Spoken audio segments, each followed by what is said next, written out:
Kia ora, and welcome to Thursday's Economy Watch, where we follow the economic events and trends that affect Aotearoa.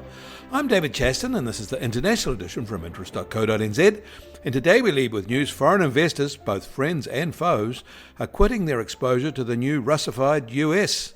But first up, Red Book tracking of American retail sales shows they're up 6.3% last week from the same week a year ago. This is a heady gain outside the seasonal shopping windows. Buyers may be trying to insulate themselves ahead of the inflation that will flow from impending tariffs.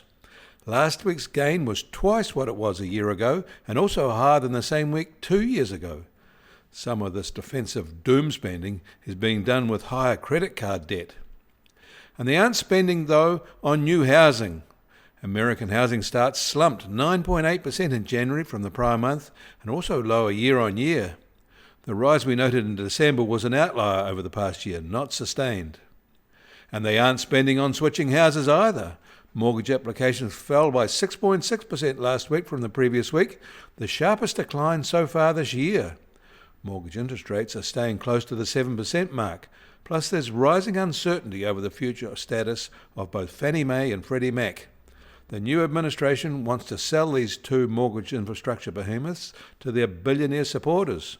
Borrowers supported by such loans, common in the US, may be facing an unwelcome future surprise. American 30-year fixed mortgages, only possible because of Fannie Mae and Freddie Mac, have an uncertain future. There was a well-supported but relatively small US Treasury 20-year bond auction earlier today, and that brought a yield of 4.77%, down 9 basis points from the median yield of 4.86% at the equivalent auction a month ago. And foreign holdings of US Treasury paper is falling. December data was released overnight showing total holdings are now $8.5 trillion US, down from $8.6 trillion just before the election. Japan, the largest holder, is the only one holding more than $1 trillion US, and it cut its exposure 5% from a year ago. China cut theirs 7% to its lowest level in more than 15 years. And the more the US president talks up Russian propaganda points, the more unstable this is likely to become, and the locals are worried. Across the Pacific, Japan's core machinery orders fell 1.2% month-on-month in December, the worst reading in 4 months. The latest reading also reverses from a 3.4% rise in November. Markets had expected a slight 0.1% rise.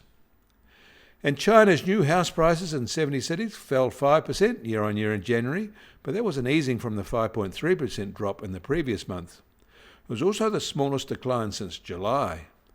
But prices in icon cities like Beijing are falling faster now. However, Shanghai was an exception, with prices there rising. In Indonesia, as expected, their central bank kept its policy rate unchanged at 5.75%. Inflation is under control there, still under 1%, and their currency is stable, still at the same level it was in mid-2024. In the UK, inflation is rising, hitting 3% in January, up from 2.5% in December, in a jump that wasn't expected. But a year ago it was running at 4%, so a fall since then. The US Treasury 10-year yield is now at 4.56%, up 2 basis points from yesterday at this time. And the price of gold will start today at just under $2,928 an ounce, down $3 from yesterday. But oil prices are up $1 at just over $72.50 a barrel in the US, while the international Brent price is now at $76.50 a barrel. And the Kiwi dollar is now at 57.1 US cents and up 10 basis points from yesterday. Against the Aussie, we're also up 10 basis points at 89.9 Australian cents. Against the euro, we're up 20 basis points at 54.8 euro cents. That all means our trade-weighted index starts today at just over 67.2 and up 30 basis points from this time yesterday, also partly helped by a gain against the yen. And the Bitcoin price starts today at $96,136 and up 1.4% from yesterday. Volatility over the past 24 hours has been modest, though, at plus or minus 1.8%. You can find links to the articles mentioned today in our show notes, and you can get more news affecting the economy in New Zealand from interest.co.nz. Kia ora, I'm David Chaston, and we'll do this again tomorrow.